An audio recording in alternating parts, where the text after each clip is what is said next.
What is going on YouTube? But Great Blades here, and today I'm going to be reviewing the Civivi praxis. Let's start with a measurement on the overall size here. Overall size here, looking at about 8.4 inches with a call that 3.7, 3.75 inches of blade with just over 3¼ inches, about 3.3 inches of cutting edge. Measure the blade stock thickness. So definitely a bigger knife, especially for Civivi. They don't always do larger knives like this in terms of size, but looking at just about 110, 120 thousandths there on the blade stock thickness. So a relatively thin knife for being such a big knife, especially for so wide of a blade. Measure the weight.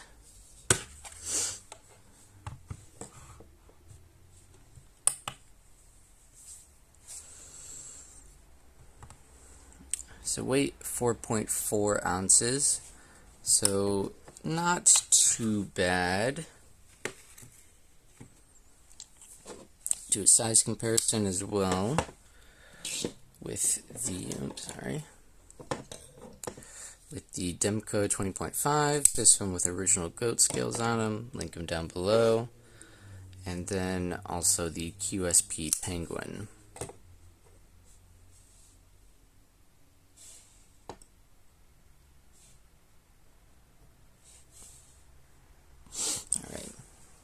So we are at a bit of an angle, but it is bigger than both knives, quite a bit more compared to the QSP Penguin, and then just a little bit compared to the 20.5. Do a comparison on the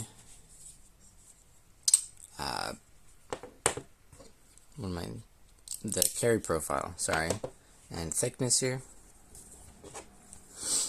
So compared to the QSP Penguin, it is just a little bit thicker than the Penguin, and then compared to the 20.5, it is just a little bit thinner. So it won't be a particularly hard item to carry.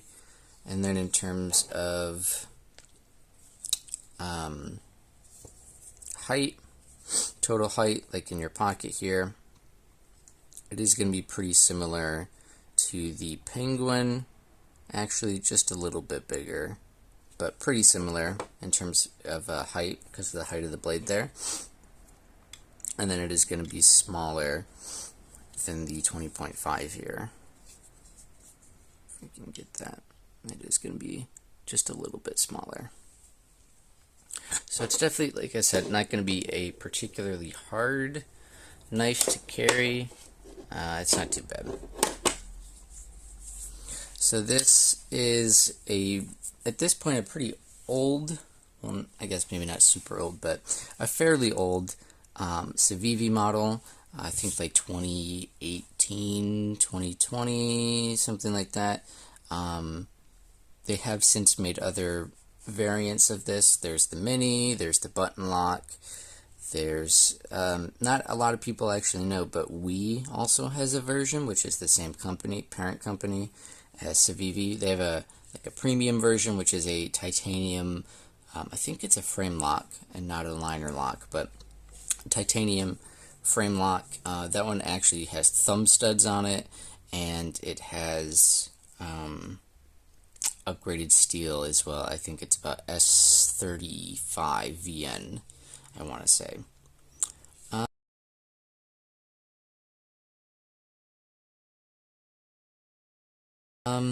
But yeah, so this one, in terms of materials, you got G10 on both the show side and the lock side with a G10 spacer that has a spot for a lanyard hole if you would like.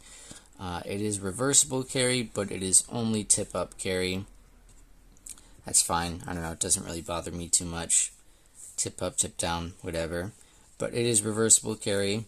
It is just their kind of real standard Civivi steel clip. It's fine. It's a little long, but it's fine. It works well enough. It's not really a problem. Steel liners. This one has the gold sort of colored steel liners, which I thought just looked nice in contrast with the blue G10 here. They are milled out for a little bit of weight reduction. Yeah, got like a nice, I guess you would call this like a drop point blade, perhaps. There is jimping on the top of the spine, but it's kind of small. That's probably my biggest gripe with this. I mean, it's comfortable, but it's a little bit small. I wish they had kept a bit more of the spine here with jimping on it, you know, that would have been nice, but they didn't. It's fine. There is a forward finger troll though, so you can choke up on it, but I probably wouldn't, just because there really isn't a whole lot of jimping on there. I mean, it works, but it's not the most comfortable, I would say, because there's not enough jimping. Ergonomically speaking, the rest of it is fine. I mean, for my size hands, it works okay. If you have really big hands, probably not, but it is a full-size knife, so I think you've got some wiggle room there, unless you've got some truly massive hands. They do kind of tell you exactly where to put your fingers, and your index finger does lay on top of the liner to disengage it, the actual lock, but it's not uncomfortable, at least in my opinion. I don't think it's too bad. It's fine. But with that, the show side is scalloped just a little bit. It is cut just a little bit lower, so you do actually have some pretty good access to the liner lock there to disengage it, which is appreciated. Surprisingly, that's something that not every company does for some reason. This one is just a flipper. There is no thumb studs on this, which is okay. Thumb studs would probably just kind of get in the way here, more or less, in terms of like your cutting path. But it's not that bad, even without the thumb studs here. Yeah, I actually really do like this knife. I mean, even for like a budget knife, it's pretty solid. I mean, as long as you don't go in, you know, kind of like expecting absolute greatness, you know, it's pretty solid, and especially for the price. I think originally these came out, they were like 50-ish bucks, but I think now, more or less, the ones you can still find of just like the plain Jane ones, they're like under 40 bucks now, like 35 or so. So again, really not that bad. The blade steel is nothing special though. I don't think it's actually stamped on here anywhere. Maybe on the inside somewhere, but it is just 9 CR 18 MOV, which is fine. I mean, it's nothing crazy, but it's a plenty fine steel, and especially for a budget knife, it'll do you plenty fine. It'll be stainless, it'll be pretty stainless. It's decently tough, and it'll hold a decent enough edge. You'll probably have to sharpen it a little more than you would some of your other knives if you have some more premium steels on them, but it's not that bad. And honestly, the thickness on here behind the edge is thin enough that it's actually pretty slicey, even for such a wide blade, which I like. What else was I going to say? Oh, it is a flat grind though, so it's not a hollow. It is just a flat grind. But again, that doesn't really bother me. It still slices like nothing, you know. I was breaking down cardboard with it somewhat recently here, and it did the job just fine, and it still has a decent enough edge on it. So I guess you can't really complain too much about it. And of course, it is made by Civivi, so Civivi makes their knives in China. If that bothers you, I don't know. But They are made in China, and they were made pretty well, honestly. This is, like I said, a little bit of an older Civivi model, but it really is good, truthfully, and I'm glad that in the last couple of years here, it's seen some resurgence in terms of popularity with them doing, like, you know, the mini and the button lock version of them. Yeah. And like I said, there is also that version, the Wii version, that not a lot of people really know about. I do kind of want to get my hands on one here at some point if I can find one.